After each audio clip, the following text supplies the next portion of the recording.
Chandrababu Naidu Delhi assembly ఎన్నికలకు ఢిల్లీకి ప్రచారానికి వెళ్ళాడు. ఎవ్వరూ ఊహించలేదు. ఆ ప్రచార సభ సూపర్ డూపర్ హిట్. పైగా ఆ బీజేపీ నాయకులు కూడా నివ్వెరపోయారు. అక్కడ గతంలో హర్యానా ముఖ్యమంత్రిగా పనిచేసి ప్రస్తుతం కేంద్ర విద్యుత్ మంత్రిగా పట్టణాభివృద్ధి శాఖ మంత్రిగా ఉన్న మనోహర్ లాల్ ఖట్టర్ కూడా ఆయన విస్తుపోయాడు, నిశ్చేష్టులయ్యారు. అలాగే బీజేపీ ఢిల్లీ రాష్ట్ర ఆఫీస్ బేరర్లు కూడా ఎన్నడూ లేని విధంగా ఈ స్పందన చూసి నివ్వెరపోయారు. ఈ సభకు కేవలం తెలుగువారే కాదు, దక్షిణాది వారు, కేరళ, కర్ణాటక, తమిళనాడు, తెలంగాణ వారే కాదు, భారతదేశంలో ఎన్ని రాష్ట్రాలు ఉన్నా అందరూ వచ్చారు. ఎందుకంటే చంద్రబాబు నాయుడు కేవలం ఆయన తెలుగు రాష్ట్రాల వారికే కాదు పరిచయం, ప్రపంచ దేశాలలో నివసిస్తున్న భారతీయులందరూ కూడా ఆయన గౌరవిస్తారు. ఆయనకి తెలవకుండా ఎంతోమంది, కోట్లాది మంది అభిమానులు చంద్రబాబు నాయుడుకు ఉన్నారు. ఆయన ఏం చెప్తాడో విందామని, ఆయన చూద్దామని అశేష ప్రజానీకం ఆ సభకు ఇచ్చేశారు.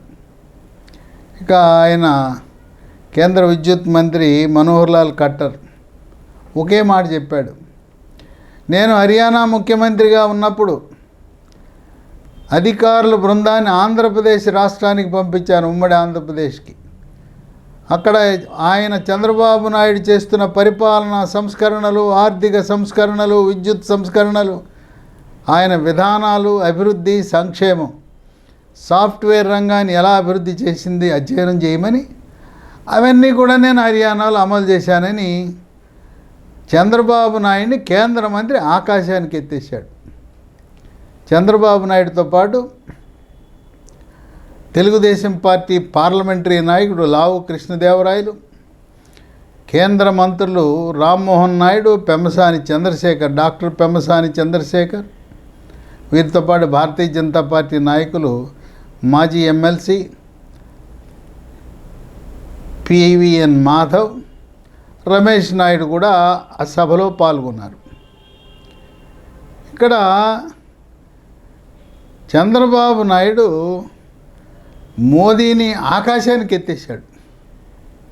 ఏకంగా ఉక్కు సంకల్పము కలిగిన సర్దార్ వల్లభాయ్ పటేల్ లాంటి వాడు మోదీ అని అభివర్ణించాడు. మోదీని వల్లభాయ్ పటేల్తో పోల్చాడు.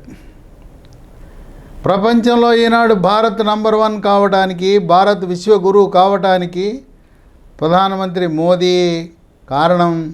త్వరలో మనం 3వ అతిపెద్ద ఆర్థిక వ్యవస్థ కాబోతున్నాం, భారతదేశం విశ్వగురువు కాబోతుందని ఆ సభికుల హర్షాతిరేకాల మధ్య ఆయన మోదీని పొగడ్తలతో ముంచేయటం అనేది విశేషం. అట్లాగే శుతిమెత్తగా ఆమ్ ఆద్మీ పార్టీ ముఖ్యమంత్రిగా పనిచేసిన కేజ్రీవాల్కు చురకలు అంటించాడు. ప్రధానమంత్రి మోదీ భారతదేశాన్ని స్వచ్ఛ భారత్గా మారిస్తే ఈ ఢిల్లీని ఈ కేజ్రీవాల్ మురికి కూపంగా చేశాడు. కనీసము పరిశుభ్రమైన తాగునీరు ఇవ్వలేని దుస్థితికి దిగజార్చాడు ఢిల్లీ ఈ రాష్ట్రాన్ని అని చెప్పి విమర్శించాడు. అలాగే మోదీ యొక్క సంకల్పాన్ని మరొకసారి అక్కడుండే సభికులకు గుర్తు చేశాడు. ప్రధానమంత్రి మోదీ ప్రతి ఇంట్లో ఒక కృత్రిమ మేధ, AI, ఆర్టిఫిషియల్ ఇంటెలిజెన్స్ పరిజ్ఞానము కలిగిన వ్యక్తి ఉండే విధంగా డిజిటల్ ఇండియాని ప్రణాళిక రచించడం జరిగింది అని చెప్పటం జరిగింది.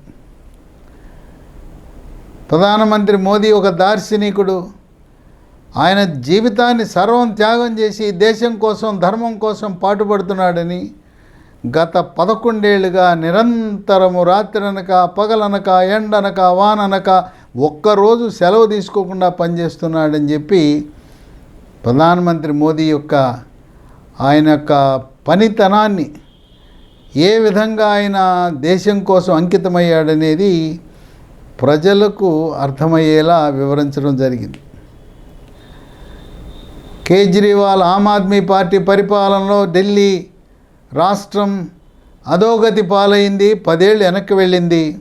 10 ఏళ్ల పాలన కూడా గందరగోళం, అయోమయం మరి అంటూనే ఈ ఢిల్లీ నగరం ఒక వాషింగ్టన్లా, న్యూయార్క్లా ఉండవలసిన నగరం కేజ్రీవాల్ యొక్క అవగాహన రాహిత్యం, అవినీతి, అక్రమ పాలన, బంధుప్రీతి, ఇక ఆయన లిక్కర్ కుంభకోణంలో ఏ విధంగా కూరుకుపోయింది, వీటన్నిటి వల్ల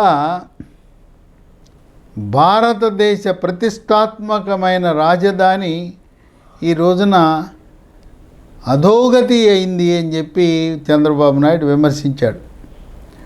ఢిల్లీ అంటే చెప్పుకోవడానికి ఏమీ లేదు ఈ రోజున. వాయు కాలుష్యం, శబ్ద కాలుష్యం, నీటి కాలుష్యం ఇది అంటూనే ప్రధానమంత్రి మోదీ గంగా నదిని ఏ విధంగా శుద్ధి చేశాడో అదేవిధంగా ఢిల్లీలో ప్రవహిస్తున్న యమునా నది కాలుష్యం కోరల్లో చిక్కుకుంది. ఈ కేజ్రీవాల్ యమునా నది మొత్తం కాలుష్యంతో, కాలుష్య కాసారంతో నిండిపోతే ప్రేక్షక పాత్ర పోషిస్తున్నాడు. పరిశ్రమలు రసాయనాల వ్యర్థాలను యమునాలోకి విడుదల చేస్తున్నాడు.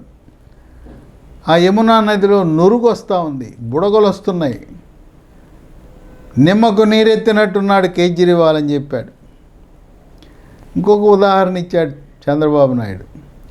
గతంలో బీహార్ నుంచి ఢిల్లీకి ఉపాధిని వెతుక్కుంటూ వచ్చేవారు అక్కడుండే ఆ కూలీలు కానీ, దినసరి కూలీలు కానీ. ఇప్పుడు కేజ్రీవాల్ గత 10 ఏళ్ల పాలనలో ఢిల్లీ ఆర్థికంగా పతనమైంది. బీహార్ వాళ్ళు ఢిల్లీకి రావడం మానేసి దక్షిణాది రాష్ట్రాలు తెలంగాణ, ఆంధ్ర, తమిళనాడు, కర్ణాటక క్యూ కట్టారు. అంటే ఏంటి? ఆర్థికంగా ఢిల్లీ రాజధాని కనీసం ఉపాధి కూడా ఇవ్వలేని దుస్థితిలో ఉందని చెప్పాడు.